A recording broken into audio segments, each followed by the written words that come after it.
Party, नीति के साथ राजनीति, राजनीति की दशा व दिशा बदलने का मिशन।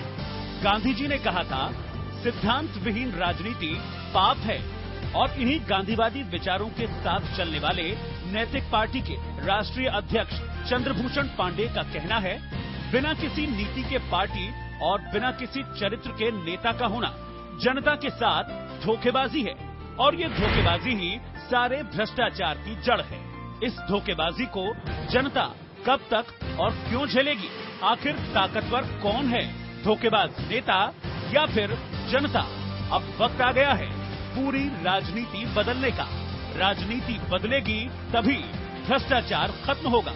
राजनीति कैसे बदलेगी, भ्रष्टाचार कैसे खत्म होगा, ये जानने के लिए मिलिए नैतिक पार्टी के राष्ट्रीय अध्यक्ष चंद्रभूषण पांडेय से। कार्यक्रम जनता बनाम नेता।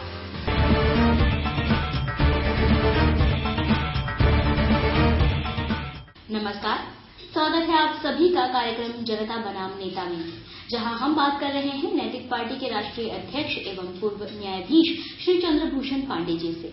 और हम आपको ये भी बता दें कि श्री पांडेय जी सामाजिक संगठन भारत परिषद एवं राष्ट्रीय ग्राम प्रधान संगठन के भी अध्यक्ष हैं।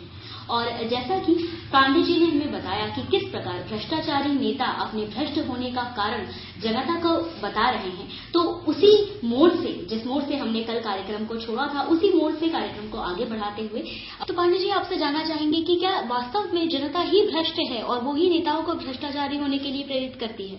इसको समझने के लिए जरूरी है कि नेताओं ने जनता की हालत क्या बना रखी है। एक पुरानी कहावत है कि लौटत गवाह गुजरा बाराती, यानी कि जब किसी मुकदमे में गवाह बयान देके चला आता है और कोई बारात से बाराती लौट आते हैं तो जो हालत उनकी होती है वही हालत आज जनता की है। तो जनता की जब हालत ऐसी है कि वो एक तरह से गुजरे हुआ बाराती की तरह से है, तो जब उसकी कोई हैसियत ही नहीं रह गई है, वोट जहां पड़ता है वहां भी देखना, अगर देखा जाए तो जिस तरह से जनता वोट देने के बाद उसके साथ पुलिस के वहां लोग या जैसे भी जो लोग भी वहां है जैसा से व्यवहार करते हैं, तो ऐसी जनता से ये आशा करना कि वो भ्रष्ट होगी, मैं नहीं समझता कि ये जनता का भ्रष्टाचार, इसमें कहीं भी उसकी ताकत ऐसी है कि वो भ्रष्टाचार कर सके। तो भ्रष्टाचार अगर कोई करता है तो जनता कहती है कि हमारी तो कोई हैसियत ही नहीं है भ्रष्टाचार करने की, जो भी हैसियत है वो नेताओं की भ्रष्टाचार करने की हैसियत है। तो पांडेय जी, ये तो नेताओं का आरोप प्रत्यारोप है जनता के ऊपर। जानना ये चाहेंगे कि आखिर जनता क्या सोचती है नेताओं के बारे में? जनता का ये कहना है कि जो जनता नेता ये कह रहे हैं कि जनता जिम्मेदार है इनके तमाम खर्चों के लिए, तो जनता ने तो कभी कहा नहीं नेताओं से कि अपने पार्टी दफ्तर को इतना खर्चीला बना दीजिए। जनता से तो कभी कहा नहीं नेताओं से कि आप हेलीकॉप्टर से आइए, इतना पैसा करिए, भौकाल जमाइए, गाड़ियों का काफिला लेके चलिए, 20-20, 40-40 मोटर आपके पीछे चलें।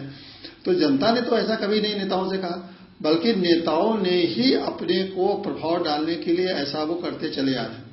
फिर जनता ने कभी जनता ने तो जाके किसी नेता के पास कही नहीं कि हमें आप शराब पिलाइए तब वोट दें, बल्कि जनता की गरीबी का, जनता की बेदहाली का फायदा उठा के नेता खुद ही आते हैं और कहते हैं कि उनको लालच देते हैं, कहते हैं कि शराब पियो, पैसा लो, तुम्हारी मैं ये मदद कर दूंगा।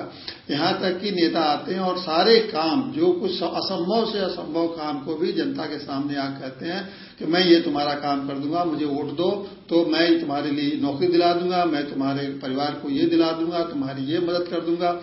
तो हर तरह से जनता ये कोशिश करते हैं कि किसी तरह से उनको वोट मिल जाए, और वोट लाने के लिए कोई ऐसा रास्ता नहीं है जो कि जनता को वो भरमाते न हो, उनको लुभाने नारे न लगा, उनके लिए लुभाना नारा न देते हो, उनको लिए बुला बुला के उनके पीछे लग के उनको भ्रष्ट करने की कोशिश न करते हो। तो जनता इस स्थिति में तो अपने को कभी नहीं महसूस कर पाती है कि वो किसी तरह से नेताओं पर प्रभाव डाल सके, बल्कि वो जनता के नेताओं के सामने तो वो बिल्कुल वो दयनीय स्थिति में रहती है। और चुनाव जैसे ही नेता चुन के जाते हैं तो जनता का तो कोई उनके में असर रहता नहीं है। और जनता के पास है क्या? जो कुछ भी सत्ता है, पावर है, उनके पास वैभव है, रुपया है, जो कुछ भी उनके जुगाड़ है, उनके सब लोगों से संबंध है, सारे चीजें तो उन्हीं की जनता के नेताओं के पास ही है।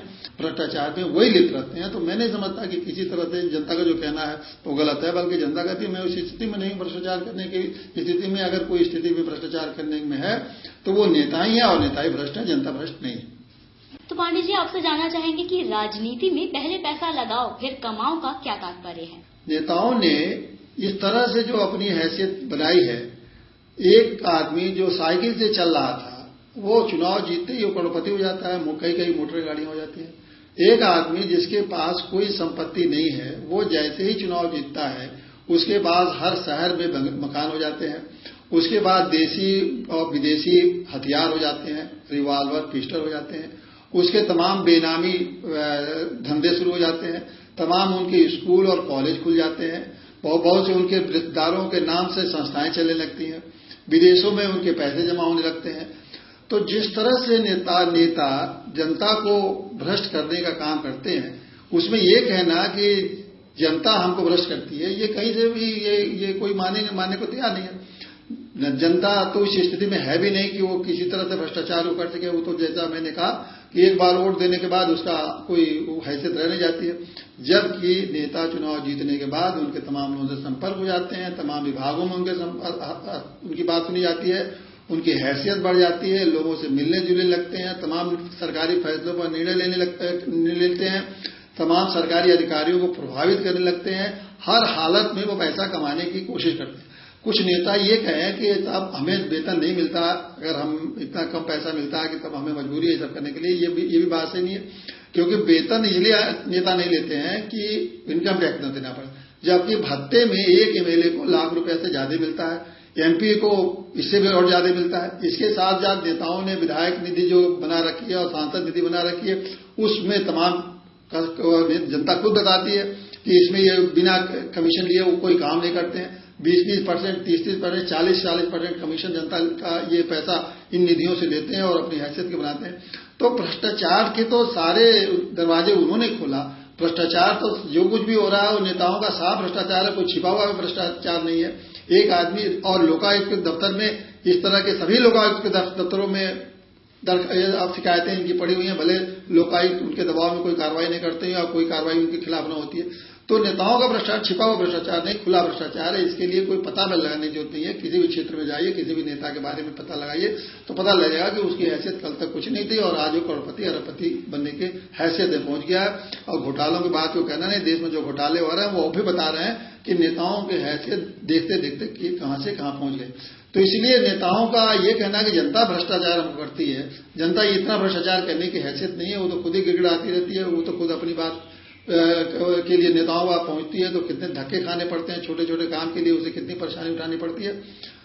तो नेता ही भ्रष्ट है, जनता कहीं से भ्रष्ट नहीं है, क्योंकि जनता की हैसियत भ्रष्टाचार करने की है ही नहीं। बिल्कुल ठीक कहा आपने पांडे जी, और जिस तरह से पांडे जी ने हमें बताया कि जनता का कहना भी सही है कि जनता भ्रष्ट नहीं है, नेता भ्रष्ट हैं, और जो कुछ लोग भ्रष्ट हुए भी हैं वो भी नेताओं के प्रभाव में आकर ही। तो वो कौन से लोग हैं और किस तरह से नेता उन्हें भ्रष्ट कर रहे हैं, इन्हीं सब बातों पर बातचीत को आगे बढ़ाएंगे अपने अगले अंक में। आज के लिए बस इतना ही। कल एक बार फिर देखना मत भूलिए कार्यक्रम जनता बनाम नेता। नमस्कार। नमस्कार।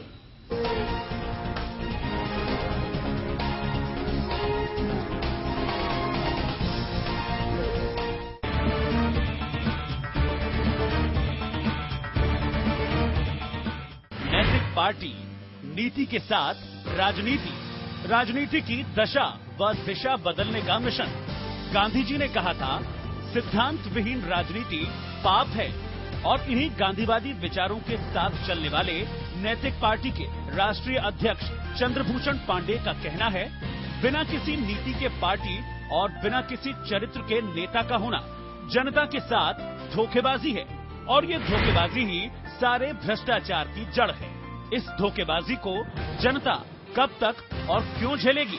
आखिर ताकतवर कौन है, धोखेबाज नेता या फिर जनता? अब वक्त आ गया है पूरी राजनीति बदलने का। राजनीति बदलेगी तभी भ्रष्टाचार खत्म होगा।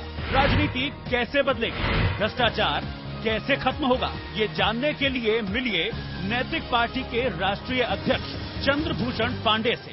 कार्यक्रम जनता बनाम